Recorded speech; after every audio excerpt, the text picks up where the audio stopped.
যৌতুক যারা নেয়, যৌতুক যারা দেয়, শুয়োরের মাংস খাওয়া যেরকম হারাম, যৌতুক নেওয়া এবং দেওয়া, চাইয়া নেওয়া দেওয়া উভয়টা ঠিক তেমনি হারাম। ঠিক না বেঠিক? যৌতুক যারা খাও ভালো করে শুনো, শ্বশুরের কাছে তো যৌতুক চাইলা না, এটা কৌতুক চাইলা। যৌতুক যারা চাও, যেই সমস্ত মুরব্বী বাবারা আমার সামনে আছেন, আগামী থেকে ওয়াদা করেন নিজের ছেলেকে বিবাহ করাইবেন যৌতুক ছাড়া।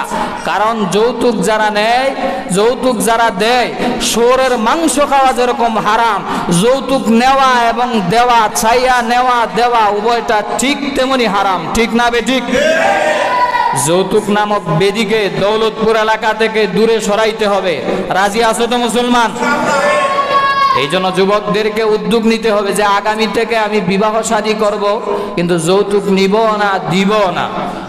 যারা ছেলেদের বাবা আছেন তারাও আদাবদ্ধ হইবেন যে আমার ছেলেকে বিবাহ করানোর সময় আমি যৌতুক আমি কখনো দাবি করব না।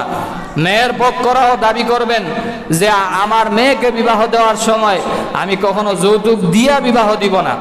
কত বড় ডাকাত চিন্তা করেন, কত বড় ফকিন্নি হইতে পারলে শ্বশুরের কাছে ফ্রিজ দাবি করে, মোটরসাইকেল দাবি করে, তারপরে কুরবানির সময় গোশত দাবি করে, রমজান মাসে ইফতারি দাবি করে, আম কাঁঠালের সময় আম কাঁঠাল দাবি করে। আছে না নাই? আরো জোরে বলেন, আছে না নাই?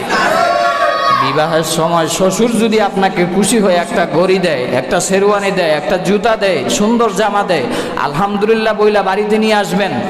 কিন্তু চাইয়া কোনো জিনিস আদায় করতে পারবেন না, এটা শরীয়তে জায়েজ নয়, শরীয়তে নিষিদ্ধ, হারাম।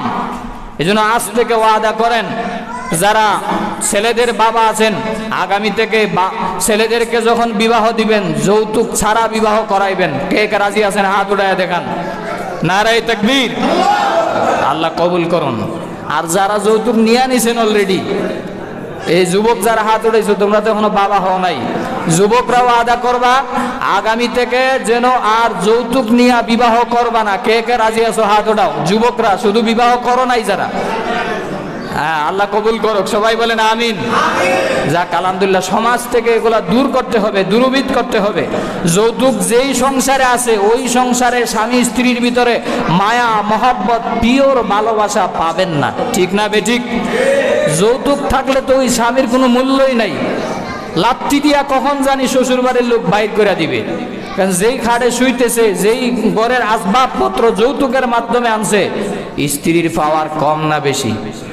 আরো জোরে বলেন, কম না বেশি? এই জন্য খবরদার, আপনার যদি এতই মনে চায় ভিক্ষা করা, তাহলে জুমার দিনে বড় মসজিদের সামনে থালা বাসন নিয়ে বসে যান, টাকা এর চেয়ে আরো বেশি পাইবেন। ঠিক না বেঠিক? 1 নাম্বার নিষিদ্ধ আইনের কথা বলেছিলাম।